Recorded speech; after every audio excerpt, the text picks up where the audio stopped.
श्री इमरान प्रतापगढ़ी। मैं इमरान प्रतापगढ़ी जो राज्यसभा का सदस्य निर्वाचित हुआ हूँ, सत्यनिष्ठा से प्रतिज्ञान करता हूँ कि मैं विधि द्वारा स्थापित भारत के संविधान के प्रति सच्ची श्रद्धा और निष्ठा रखूंगा। 2018 में राहुल जी से मुलाकात हुई, उनके न्योते पर राजनीति में आया और आज अपनी जिम्मेदारी जो पार्टी ने दी है, पार्टी ने राज्यसभा में प्रतिनिधित्व करने का मौका दिया है, तो उसे निभा रहा हूं। जो भी मिलता है उसी को देखने लगता हूं मैं। क्या करूं, मजबूरियां हैं, गांव से आया हूं मैं तेरे साहिल पे आया था कि देखूं तेरा ज़र्फ, ऐ समंदर किसने तुझसे कह दिया प्यासा हूं मैं भारत का इमरान हूं। जेएनयू से नजीब 6 साल से गायब है, उसकी मां की रोते रोते आंखें सूख गई हैं, दिल्ली चुप है।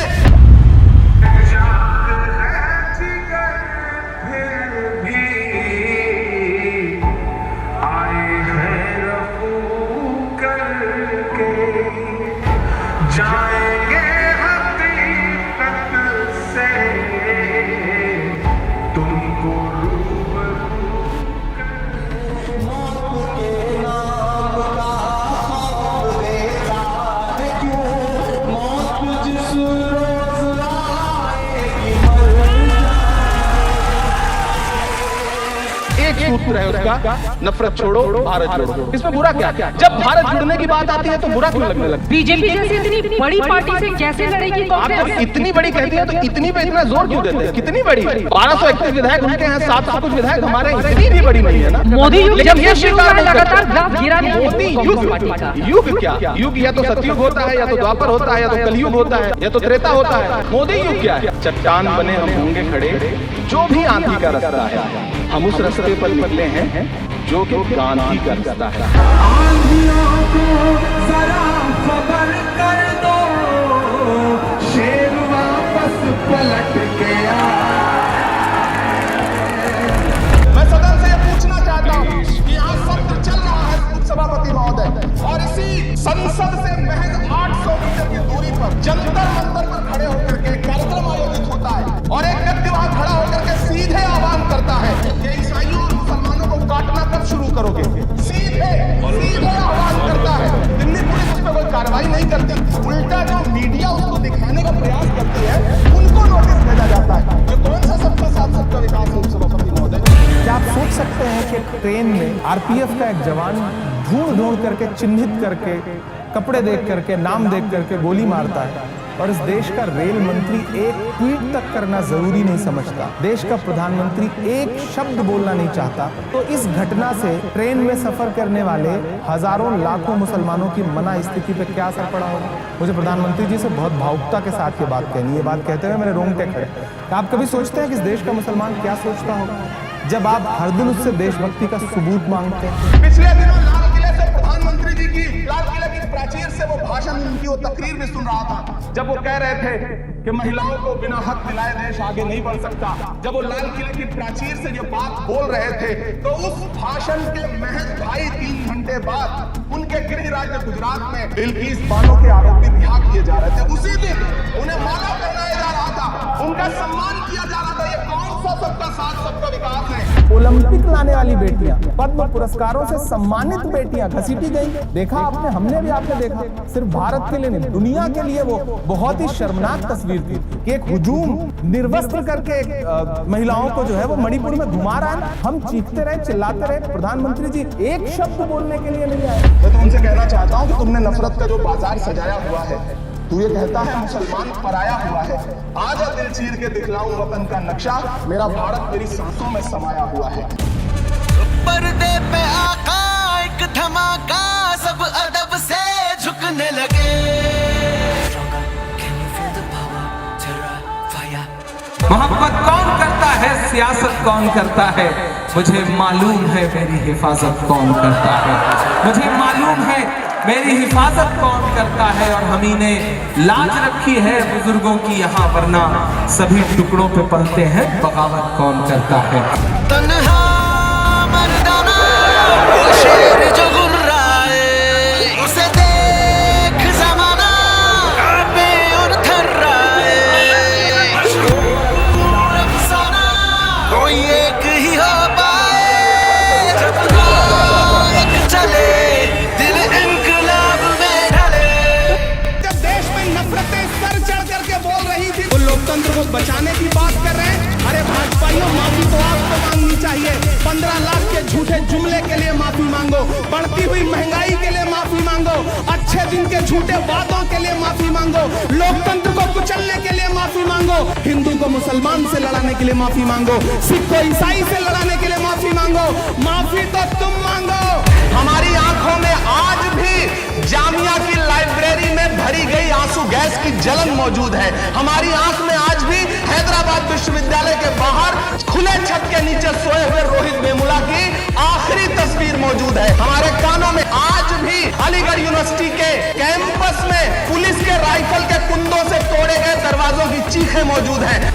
भारत में 80% कैदी अंडर ट्रायल हैं, विश्व में 6वें नंबर पर, और इसमें भी प्रमुख रूप से दलित, आदिवासी और मुस्लिम कैदी हैं। अब जब सुप्रीम कोर्ट ने कहा है कि बेल नॉट जेल, ऐसे में सरकार अंडर ट्रायल कैदियों की संख्या जेलों से कम करने के लिए कौन सा उपाय कर रही है? 26 नवंबर को संविधान दिवस पर महामहिम राष्ट्रपति जी ने सवाल उठाया था कि देश अगर विकास की तरफ जा रहा है तो ज्यादा जेलें बनाने की जरूरत क्यों है?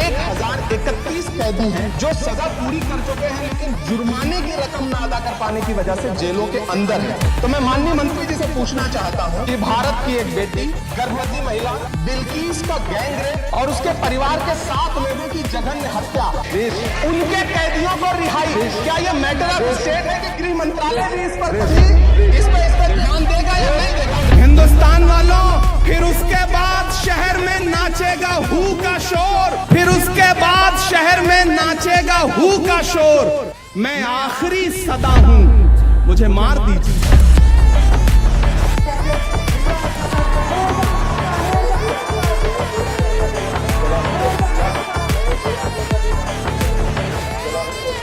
जब आप मोहब्बत में होते हैं तो फिर आप ये थोड़ी सोचते हैं कि हमारा भला होगा कि उनका भला होगा। आप तो ये सोचते हैं कि ठीक है जिसका भी भला होगा बस भला हो। हमारा मकसद देश का भला होना है और मुझे लग रहा है कि इस इंडिया अलायंस से देश का भला जरूर होगा।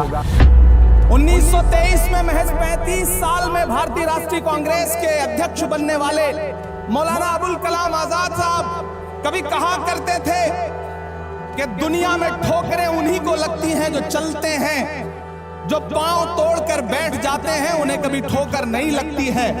वो कहा करते थे कि सितारे टूट गए हैं लेकिन सूरज तो चमक रहा है, उससे किरण मांग लो और उन अंधेरी राहों में बिछा दो जहां उजालों की सख्त जरूरत है। सरकार का नारा था कि चप्पल पहनने वाला व्यक्ति भी जो है वो हवाई जहाज का सफर करेगा। यात्रा का अनुपात बढ़ता है, टिकट इतने ज्यादा महंगे हो जाते हैं कि कोई कंट्रोल नहीं रह जाता। 5000 का टिकट 20-20, 25-25 हजार तक में बिकता है। तो क्या माननीय मंत्री जी के पास इसको लेकर के उपाय है प्राइवेट एयरलाइंस को कंट्रोल करने का कि कम से कम टिकट जो है वो सस्ता रह सके और आम यात्री जो है वो हवाई जहाज का सफर करें? मैं आज एक ऐसे समाज और उससे जुड़े उद्योग का दर्द आपके सामने रखने के लिए खड़ा हुआ जिसे बुनकर समाज कहा जाता है। चाहे महाराष्ट्र का भिवंडी हो, मालेगांव हो, इचलकरंजी हो, उत्तर प्रदेश का बनारस हो, मऊ हो, मुबारकपुर हो, टांडा हो, मेरठ हो, इलाहाबाद का मऊआयमा हो, मध्य प्रदेश का बुरहानपुर हो, बिहार का भागलपुर हो, तमिलनाडु का सेलम हो, त्रिची हो या फिर आंध्र प्रदेश का गुंटूर हो, वो उद्योग आज बदहाली का शिकार है। सुना था कि बेहद सुनहरी है दिल्ली, समंदर सी खामोश गहरी है दिल्ली, मगर माँ की सदा सुन न पाए तो लगता है गूंगी है बहरी है दिल्ली। सैकड़ों गम लिए सीने में है गमगीन खड़ा, फकत तेरे सहारे है फलस्तीन खड़ा। रोए चीखें या फिर गिड़गिड़ाए सुनो, मैं मणिपुर हूँ मेरी सदाएं सुनो, मैं मणिपुर हूँ मेरी सदाएं सुनो। ये सामने कांग्रेस का झंडा है, इसमें 3 रंग हैं। कुछ लोग हैं जो हिंदुस्तान को सिर्फ केसरिया कर देना चाहते हैं, कुछ लोग हैं जो सिर्फ हरा कर देना चाहते हैं। हम चाहते हैं कि सारे रंग मिलजुल कर रहें। हिंदुस्तान उनसे बनता है